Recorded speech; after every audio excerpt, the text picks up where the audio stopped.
for today's cup of coffee. If you people only knew the challenges of just trying to get this recorded, written, all that stuff. I'll see to it that she adds bloopers at the end of this. Oh no, I told him, I said that's the reason that I edit those out, because we don't want the bloops.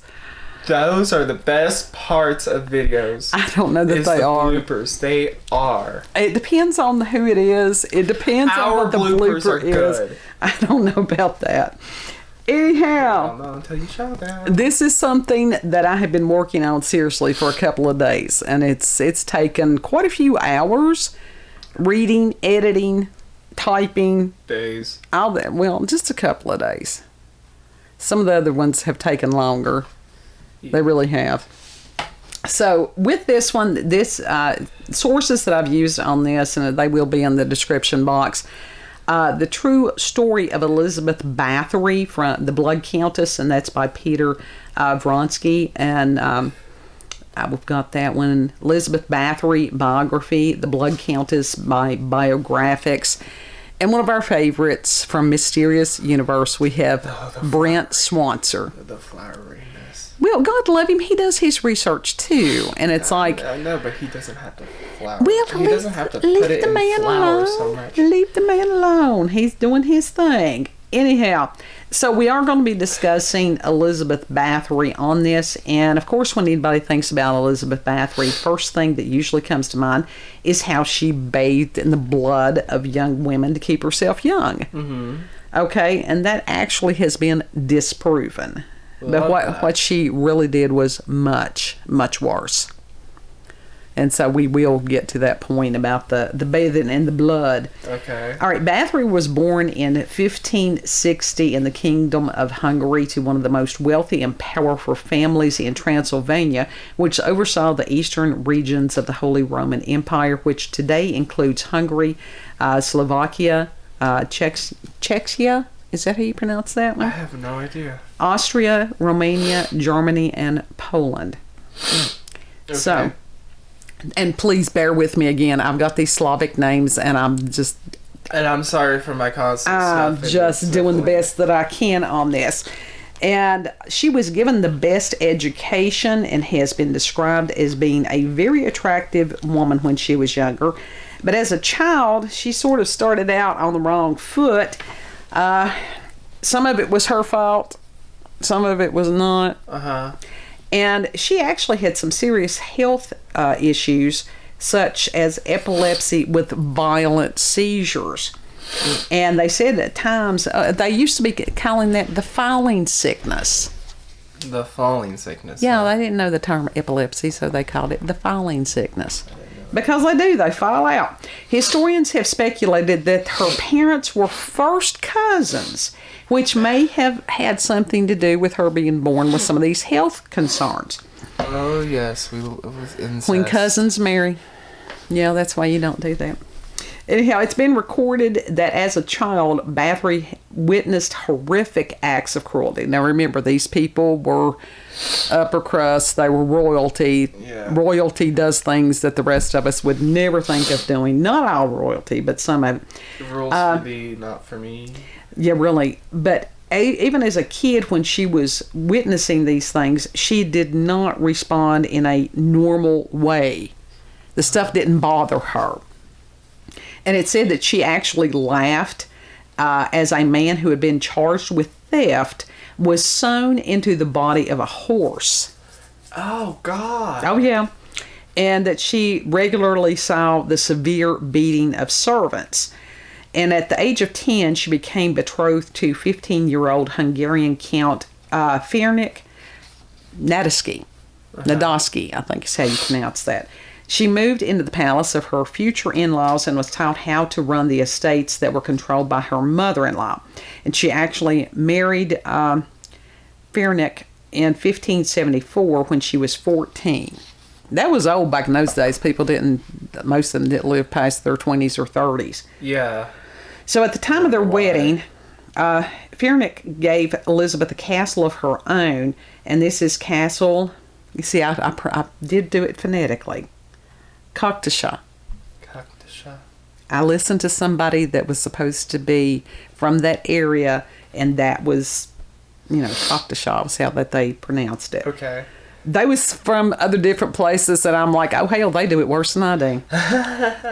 Okay, this is located in the Little Carpathians or Carpathians in modern-day Slovakia, surrounded by a village and farmland in a very remote region. Legend has it that Elizabeth had an affair with a peasant boy in her early teens and became pregnant. Now, it said that when Fenric discovered the affair, he had the peasant castrated and then thrown to a pack of wild dogs.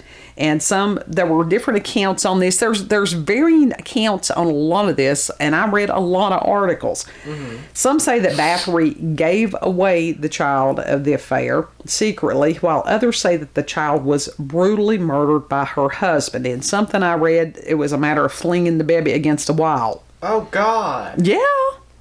Should I have put in adult themes and content on this before I started? I wonder.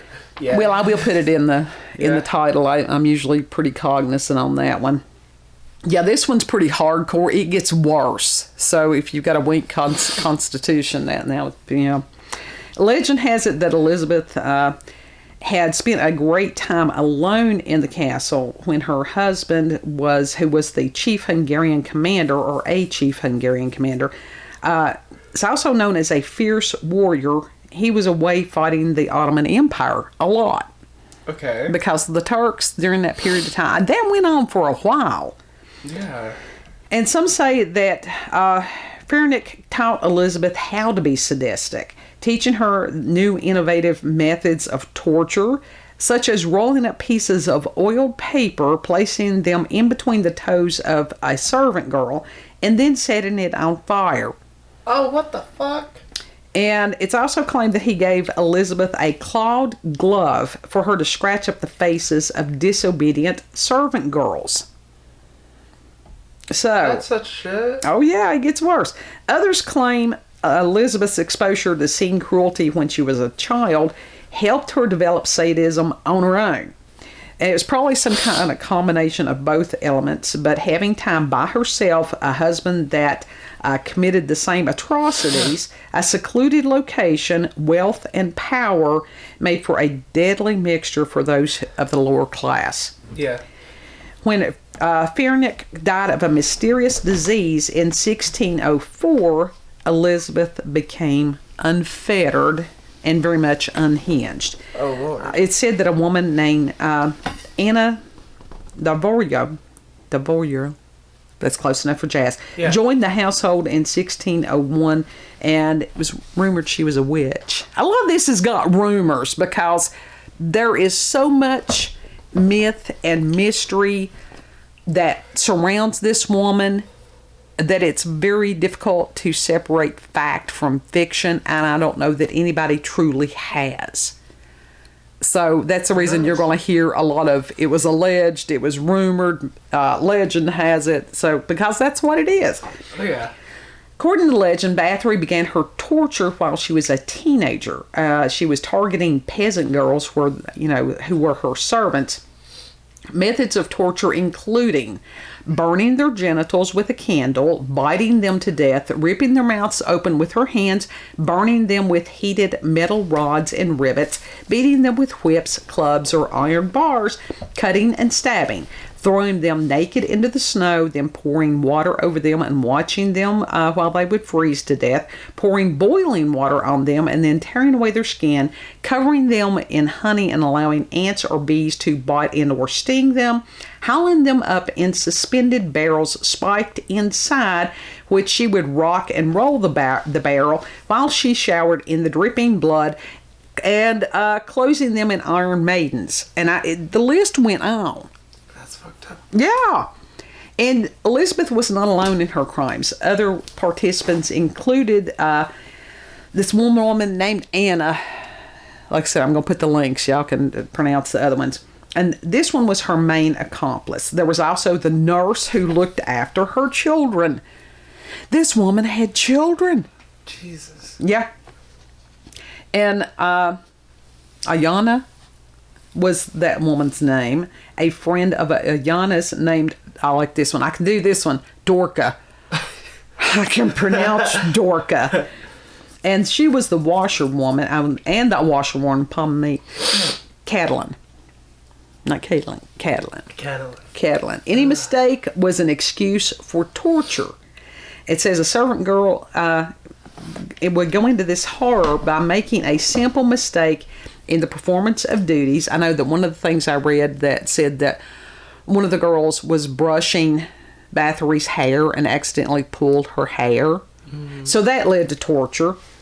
So if you was like, I don't know, dropped a drop of water on the floor while you was washing a dish, that would probably do it. One of the main ones that they had over and over was these girls would sew.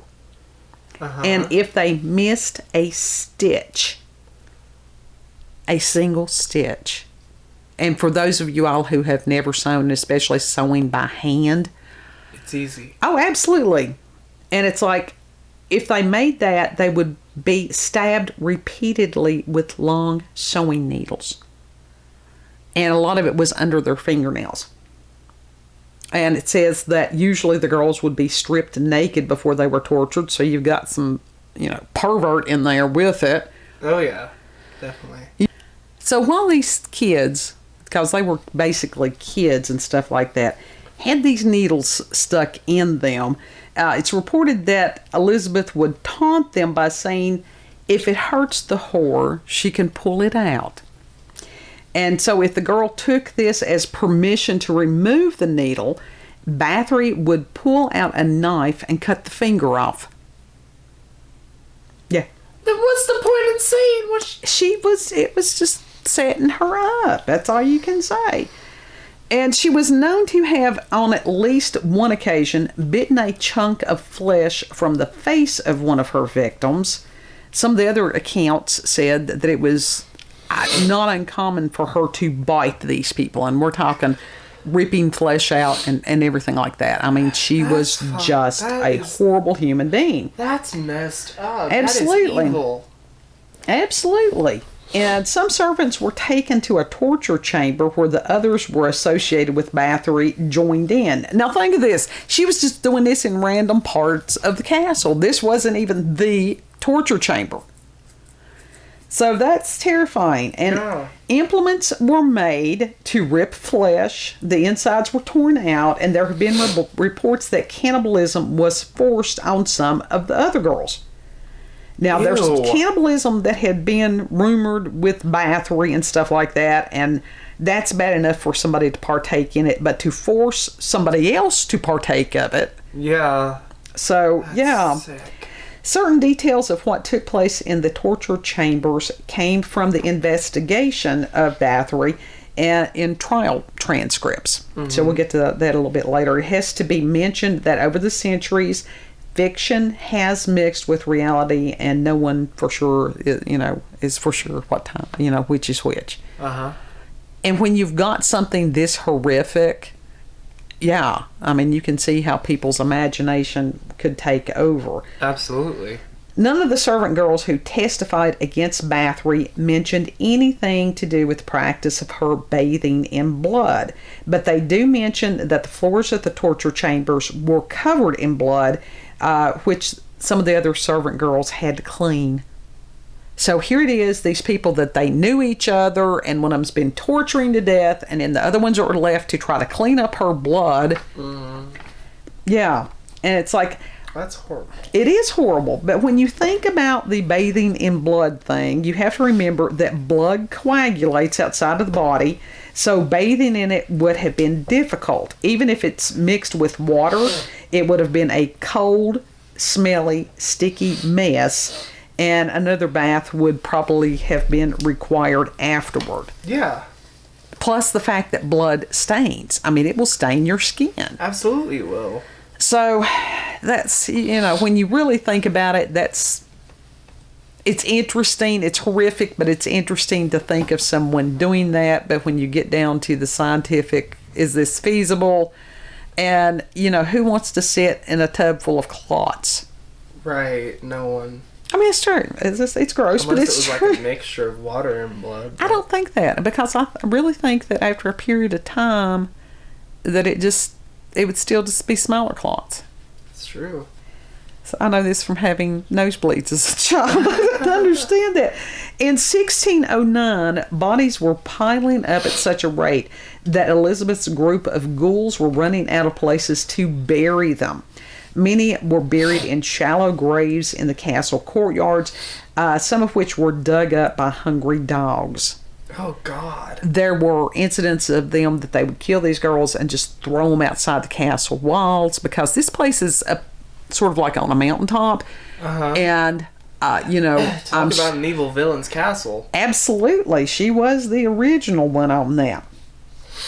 And this was also the year that Anna, her witch friend, had died of a stroke. I don't know that that's necessarily a bad thing that the woman died. I don't think that's a bad thing either. But it was after this that Elizabeth decided that she needed to upscale the quality of her victims, plus the number of peasant girls was at that point growing low. I wonder why. So she formed something that was called a gymnasium, which is a school for girls of lesser nobility, but they're still upper crust, and it was supposed to teach them courtly etiquette. Courtly etiquette. Yes, hold your finger up, your little finger up, while you're shoving the poker in somebody's eye. Yeah. You know? And so this was Bathory's mistake. While the peasants could do nothing to stop her, they knew this stuff was going on. Mm-hmm. But when you're a serf, you have no rights. What are they going to do? It's like you're just a serf. Exactly. But now the nobles, they could do something. So when the children of the aristocrats began disappearing and asked Bathory what had happened, she was not a good liar. Elizabeth claimed that one of the girls had gone crazy and killed all the others before committing suicide. And so some of the parents after this, they cried out bullshit, and they went to the king, who was Matthias II, and he ordered an investigation. Mm-hmm. Good. And Georgi Thurzo was the king's highest ranking representative for the royal investigation, but he also happened to have been one of the closest associates of Elizabeth's dead husband. So he was his buddy. Yeah. However, and even on his deathbed, that Ferenc asked Thurzo to look out for his wife. However, Thurzo's loyalty to his king was stronger than that for his friend. Mm-hmm. So he had some ethics on this. Oh, yeah, good. But still, he treated Elizabeth with a level of respect that she would not otherwise have received. Because that's one of those, she was one of those that required the pitchfork and torch treatment. I'm a fan of the pitchforks and the torches. Yep. I think they ought to come back into vogue, and quickly. Oh, yeah. Thurzo began to interview witnesses and soon had dozens of people who testified to Bathory's crimes. Servants spoke of seeing blood-drenched walls, hearing terrible screams, and noticing the ever-growing ready-made cemetery in the castle courtyard. However, none of the people that Thurzo spoke to was an actual eyewitness to the torture. Well, hell, it wasn't like anybody was going to go out of there alive. Exactly. You know? Being convinced of Bathory's guilt, but still remembering his promise to Ferenc, Thurzo made a secret agreement with Elizabeth's relatives that he would be able to complete his investigation, but that she would never be brought to public trial. Not to trial, but as far as the public thing. Yeah. That she would go directly to prison without embarrassing her family and all that, because it's one of those, she would have dragged all of them into it. Mm-hmm. Just guilt by association. Now, during this, none of Bathory's relatives stepped up to defend her innocence. Good. Well, it's like this. Did they know this stuff was going on? Yeah. Were they complicit in it? More than likely. By December 1610, Thurzo believed that he had enough evidence to arrest Elizabeth, but he wanted to make sure. He had himself and the king invited to dine with Elizabeth at the Bathory Castle. After she served the men a cake for dessert, both began to feel very unwell and left quickly, and both were convinced that she had tried to poison them. Now imagine her trying to poison the king. Yeah. New Year's Eve, 1610, Thurzo returned with armed guards who, as they were hidden, heard Bathory and another associate of her, and it's Ursky. We're going to call it Ursky, casting spells. One was to protect Elizabeth, and the other one was to kill Thurzo. Wow. And then after the women went inside, the investigator walked towards the entrance to the castle, and they found the mutilated body of a young girl near the doorway and 2 more just inside the doorway. So you just got stepping over the bodies everywhere. Yep. Then they heard screaming and followed the sound to the torture chamber. Now, ain't that some shit? I mean, really, Yeah. can you imagine walking into that? I would be traumatized. It's unclear whether Thurzo actually caught Elizabeth in the act of torture, but whatever he saw removed any doubt of her guilt. Bathory was found and taken into custody, but she immediately claimed innocence. She actually had claimed that the servants had done it. Bullshit. So that was crazy. 306 people testified against Bathory, including members who helped with her crimes, and they incriminated themselves in the process. But it was worth it. Absolutely. The total reported murder count, now this is a huge variance, is anywhere between 80 and 650. That's a huge gap. But they didn't. I mean, as far as keeping records of this, people would just gone to the backyard and dug up the bones. Well, they didn't do that back then. Are you kidding? I mean, this is, bring out your dead time here. The accomplices were put on trial in January 1611. Judges examined some of the cadavers that had been taken from the castle and listened to the testimonies of many witnesses, even some surviving victims. So maybe some of them just got out of there with missing fingers or whatever. Maybe they ran away before, she could do more. Mm-hmm. And because if they were poor, nobody would listen to them. They didn't give a shit. They were, they were expendable.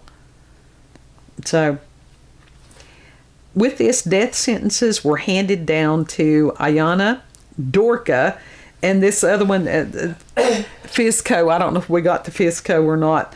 But before their executions, their fingers were torn out by iron tongs. Their what were torn? Fingers.